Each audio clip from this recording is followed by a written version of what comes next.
everyone. So আজি আমি discuss কৰিম যে কালিৰ কাৰণে আমাৰ মাৰ্কেটৰ কি মেজৰ লেভেলছ থাকিব। সো বেংক নিফটি আপুনি যদি চাই আমি ডাঙৰ টাইম ফ্ৰেমত যদি চাওঁ 1 আৱাৰ টাইম ফ্ৰেমত আপুনি ইয়াতে কি দেখা পাই আছে যে মাৰ্কেটৰ আপোনাৰ ইয়াতে এটা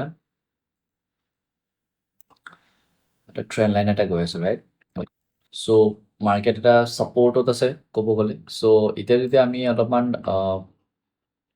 এইখিনি পাৰ্ট যদি অকল আমি জুম আউট কৰোঁ সো আমি ইয়াতে কি দেখা পাই আছোঁ যে মাৰ্কেটৰ যোনটো প্ৰিভিয়াছ লো আছিলে এইটো মাৰ্কেটে ডিফেণ্ড কৰিছে ৰাইট। মাৰ্কেটে ইয়াৰ পৰা ছাপোৰ্ট লৈছে যোনটো প্ৰিভিয়াছলি যোনটো মাৰ্কেটৰ ছাপোৰ্ট আছিলে মাৰ্কেট ছেম এক্সেক্টলি এইটো পইণ্টৰ পৰা আকৌ এবাৰ ছাপোৰ্ট লৈছে।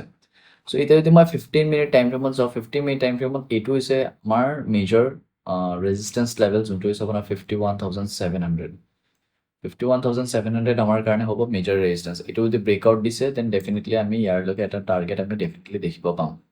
অ'কে এণ্ড আমি চেলিঙৰ কাৰণে তেতিয়াই যাব পাৰিম যেতিয়া মাৰ্কেট আকৌ এইটো লেভেল যোনটো হৈছে 51,100 এইটো লেভেল যেতিয়া ব্ৰেকডাউন কৰিব তেতিয়াহে আমি আকৌ চেলিঙৰ কাৰণে ইয়াতে আমি যাব পাৰিম। চ' এতিয়া যদি মই নিফটি আপোনাৰ দেখাওঁ দেন নিফটি আপোনাৰ অলৰেডি ইয়াতে বিয়েৰিছ হৈ আছে। মোৰ টাৰ্গেটছ অলৰেডি নিফটিৰ আপোনাৰ ইয়াতেতো চেলিঙৰ কাৰণে ইয়াতে টাৰ্গেটছ অলৰেডি আমাৰ দিয়া আছে। বাট নিফটি যদি আপোনাৰ তাৰ ৰিচেণ্ট ছাপোৰ্ট যদি ব্ৰেক নকৰে যোনটো হৈছে আপোনাৰ 24,400 24,350 ক'ব পাৰি আমি। চ' এইটো যদি আপোনাৰ ডিফেণ্ড কৰিছে দেন ডেফিনেটলি আমি আপাৰ লেভেলছৰ কাৰণে যাব পাৰোঁ। এইবোৰ হৈছে আমাৰ কাৰণে মেজৰ লেভেলছ 24,500 24,700 এইবোৰ হৈছে আমাৰ ডাঙৰ টাৰ্গেটছ নিফটিৰ কাৰণে।